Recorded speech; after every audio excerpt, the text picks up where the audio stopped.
Today I messed up by finding out I'm not allergic to mangoes. When I was 8 or 9 years old, there was a kid in my class who was deathly allergic to peanut butter. I remember asking her what that meant because I never heard the word allergies before. When she gave me an ELI5 version of her reaction if she ate peanut butter, she also mentioned that people can be allergic to anything but their reaction won't be as bad as hers, and that some people will just get super itchy. I think my friend chimed in saying she must be allergic to grass, because her legs sometimes get super itchy whenever sits on grass during recess. The 8-9-year-old me was fascinated yet terrified by this new information. I practically ran home from school that day to tell my mom, who's from Japan and didn't speak or understand English very well, the new thing I learned.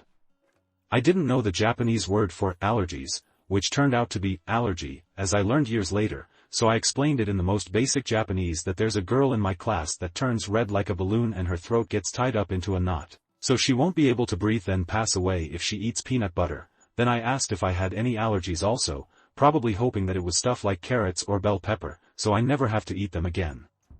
I assume my mom understood my dramatized explanation of allergies because she calmly explained that while not worth a hospital visit, she does recall me having a mild allergic reaction to something before. Apparently when I was 2, she took me to visit a neighbor that had a mango tree in their yard. She noticed that I was red and scratching myself after I came back from playing under that tree. I was fine after she took me home, bathed me, and put me in clean clothes, so she never took me to a doctor for an allergy test. My mind was blown again learning this information. I was convinced that was the reason we never have mangoes at home, so I swore to myself to never consume mangoes for the rest of my life.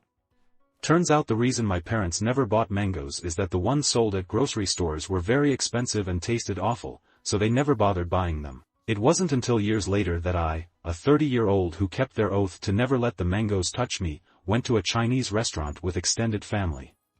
At one point, an uncle offered me mango pudding which I declined due to allergies. My mom then asked since when was I allergic to mangoes. Confused, I said she the one that told me about my allergy and mentioned the mango tree story. Not only did she forgot about that story, she couldn't remember if it was a mango or papaya tree.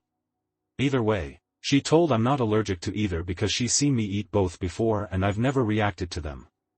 As soon as she finished explaining, I inhaled that mango pudding without a second thought.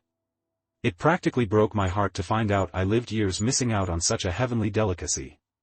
Not long after that dinner, I decided it was time to eat the plus 20 years worth of mangoes I falsely blacklisted from my diet. Mango smoothies? Gimme the largest size. Someone brought mangoes to work? I'll take 3 and eat them during my breaks. What kind of cake for my birthday? Mango flavor please. Mango flavored candies? Gimme a bag of those. Mangoes on sale? I'll buy a dozen. 1 week had passed since I started my mango craving. I've learned mangoes have great benefits such as possible preventions of some types of cancers, boosting immunity, improvements in digestion, particularly the last point because I'm typing this while sitting on the toilet where I have been for at least 20 minutes. TLDR, believed I was allergic to mangoes for over 20 years. Turns out I wasn't and tried to eat 20 years worth of mangoes. Gave myself the runny poos.